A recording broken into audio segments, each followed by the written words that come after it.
up, fellow Star Wars fans? It is Starrapter coming at you with my final Star Wars Resistance episode review. It's a very bittersweet video that I'm making because you guys have been there through it all from the very first episode of Star Wars Resistance. I've been having a great time chatting with you guys about what we think about the series, but this is the review for The Escape. So this really piggybacks off the events of the previous episode where we had Tamra really in conflict, well, throughout the whole series, and especially in the beginning of this episode when she witnesses the innocents that are killed upon Eos, the planet they were previously on a couple episodes ago. And that is what drives her to seek out that holocommunicator that was there when Tyranny was talking to her, and she calls for help with the secret code that her and Nico use to get Kaz to get her the heck out of there. She's had enough. So yes, very compelling storytelling with Tam as far as through all this entire season, really just making these choices to get her closer and closer to defecting from the First Order. So then we do have Kaz and Eager that volunteer to take out their own transport to keep the people of the Colossus safe, because it's going to be a very risky mission. They actually go to Castellon, where the series first started, and that is where the defection begins. But they are captured with a tractor beam by First Order cruiser. Once they're on board, it's up to Tyranny and Commander Pyre that are just reeling them in to show them the defeat of the Colossus. But they were ready. They got a special signal out, Kaz and Eager, once they got to the communications deck, and it's because of their help that the resistance aboard the Colossus is ready, and they spring to their dogfights, right? They get into their Jade Squadron, if you will, which they created with Commander Doza, which is a really cool moment. And it's through them, and CB23 is the hero of this episode because she is the one that deactivates the shields on that Star Destroyer, which ultimately leads to defeat of the Star Destroyer, and Kaz and everybody get back to the Colossus, and we have a very happy ending.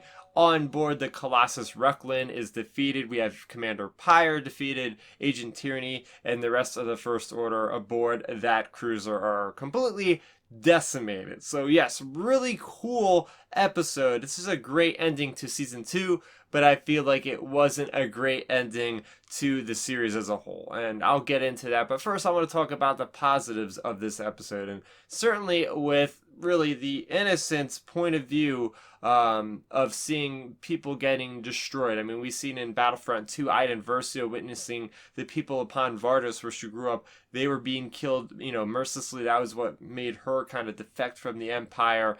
You see the same story kind of rhyming throughout all of Star Wars with innocents being hurt. Darth Vader seeing his son being hurt, he turns against the Emperor. So it's always those moments which really, this Resistance really leads itself into the mythos of Star Wars, and seeing that play out through the long game of Tamra was my favorite part of Star Wars Resistance. But sticking to this episode specifically, talking about Kylo Ren with his appearance being very effective, very short-lived, but very effective with showing the power of the Force, which is something that we haven't really seen a lot in Star Wars Resistance. We know Vader was capable of doing Force chokes through communications, such as in Empire Strikes Back, so it's fitting to see his grandson harnessing that same very power. So really awesome stuff there. And seeing the many callbacks in this episode, right? There's the moment where Yeager and Kaz are waiting for Tam to get there on Castellon, and they're reminiscing about things about her past and what drove her to maybe do this. So very cool there. The Climactic Battle was really awesome. This was one of those moments in Star Wars that really shines. You got those 2 or 3 different storylines going on at the same time. At least at this point, it was Kaz and Eager and Tam. They're in the hangar, and then you have Commander Pyre, and then CB23 really saving Kaz's life in another instance, right? And then you have the dogfights with Jade Squadron, seeing Sonara's shuttle in there, seeing everybody in there, the X-Wings, hype. Phazon is going nuts on the First Order. You're seeing so much cool carnage with not the Super Star Destroyer, but the Resurgent class Star Destroyer. You're seeing Executioner troopers from the Star Wars The Last Jedi coming in there. It's it's a very climactic episode, and it's what you want to see from a season finale. And getting into my main negative is I feel like there wasn't enough closure, nearly enough in this episode. It's like we were getting down to the wire. I'm looking at the timestamp, like, okay, we're like 6 minutes and we're just getting to the end of the battle and whatnot. Like, how are they going to tie this up? And I don't think they really stuck the landing, in my opinion. And I really foreseen this happening because they really need a whole nother episode, or at least half of an episode, to really show what's going to happen. Because yeah, everybody gets, together, everybody's happy and all. We don't know what the Colossus is going to be doing. We certainly don't get any resolution with Kaz's parents. We don't get any resolution with Nika the Nikto. That's Niku's love interest, or at least what I thought would be Niku's love interest. There's no mention of those creepy, force-sensitive kids. There's no mention of Mika Gray. So there was a lot of storylines that I felt that could have been tied up a little bit better. And of course, like, the series starts off with Poe Dameron, it starts off with BB-8 and Leia Organa, and they aren't mentioned, they aren't seen, so that felt very weird to me. And yeah, it ended in a way where they are able to make it work. They are able to make it work where it's like, yeah, we're a family, not just Team Fireball, we are the Colossus, as Aunt Z said. And I really do like that moment where she's wielding a Z6 autocannon and just taking it to the First Order. That was super badass. Seeing everybody aboard the Colossus really rise up, and you have Tam and you have Kaz that really inspire the people of the Colossus to not just cower in fear and fly away, but to actually, hold their ground against the First Order. As terrifying as that might be a prospect, they held their ground.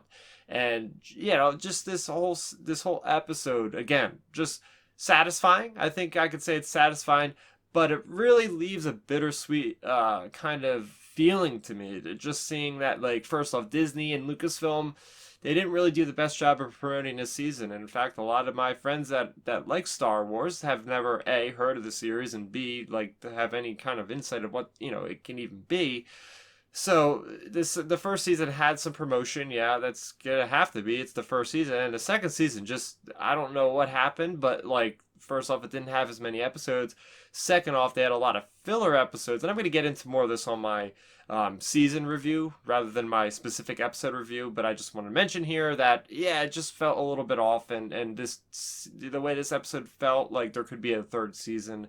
But yeah, overall, I enjoyed this episode, and I do want to hear what you guys have to say about this episode, the finale of Star Wars Resistance as we know it. It's crazy to say. Let's talk about it in the comment section below. I also was a guest on the KazudaCast podcast by the people over at the Star Wars Underworld. I got to chat with my buddy Dominic Jones. We were talking about the previous episode of Star Wars Resistance called Rebuilding the Resistance. So make sure you go ahead and check that out. I'll leave a link to that podcast in the description down below. I also have plenty of other Star Wars content. Things have been a little bit slower on the channel as of lately because, well, there hasn't really been a lot of Star Wars content, but I'm hoping things ramp up. I do have my reaction and my breakdown of the Clone Wars episode, or not, the Clone Wars trailer, which, by the way, speaking of that, that's my next venture into my reviews. So if you guys like what I had to say about Star Wars Resistance, I will be doing